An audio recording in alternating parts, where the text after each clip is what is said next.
Good morning everyone. আজ আমি আপনাদের সঙ্গে শেয়ার করছি আমার স্পেশাল কন্টিনেন্টাল ব্রেকফাস্ট বানানোর এক্সপিরিয়েন্স। রেসিপি শেখাচ্ছি না, তবে পুরো ব্যাপারটা উপভোগ করার জন্য।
প্যানকেক বানানোটা সবসময় একটা অ্যাডভেঞ্চার।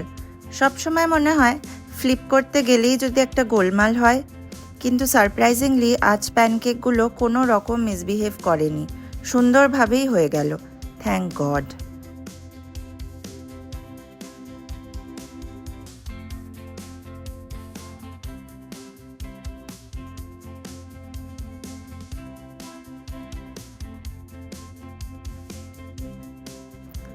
এরপর আমার favourite section of the spread, savoury item. সসেজগুলো কেটে একটা হার্ট শেপ বানিয়েছি, তার মধ্যে অমলেট বানানোর মতো ডিম গুলে দিয়ে দিলাম। দারুণ মজার একটা খাবার হয়েছে। এটা অবশ্য ওয়াইটি দেখেই শেখা। আর এর সাথে ছিল toasted bread with ham and cheese.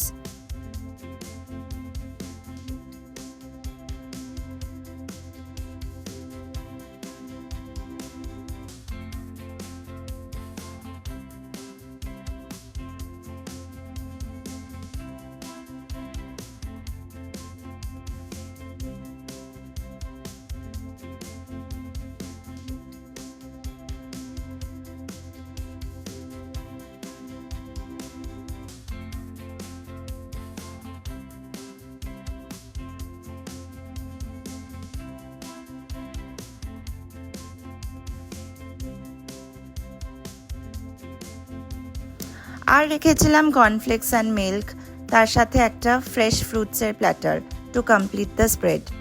এইসব ছাড়া কন্টিনেন্টাল ব্রেকফাস্ট তো পুরো হবেই না।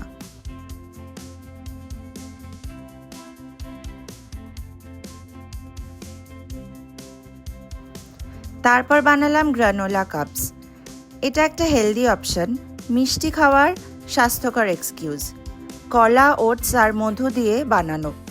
এমনি দিলে জীবনে আমি খাবো না, কিন্তু ওভেনে বেক করে কি সুন্দর ক্রাঞ্চি কাপসগুলো হয়েছে। বেক করার সময় ভাবছিলাম যদি কাপগুলো ঠিকঠাক না হয় তাহলে ওগুলোকে চ্যাপ্টা বিস্কিট বলে চালিয়ে দেব। ফাইনালি আমার কন্টিনেন্টাল ব্রেকফাস্ট রেডি। হঠাৎ দেখে নিজের মনে হচ্ছিল আমি কি কোনো 5 স্টার রেস্টুরেন্টে বসে আছি? না, এটা আমারই ডাইনিং টেবিল। খাওয়া শেষ হলে আবার সব নিজেকেই গুছিয়ে তুলতে হবে, আর কাচের বাসনগুলো মেজেও রাখতে হবে। আজকে সকালটা অন্যরকম কাটলো।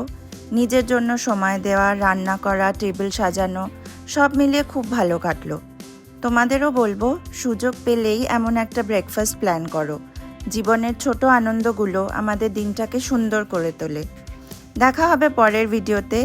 Till then, take care and stay happy. Bye. Thank you for watching.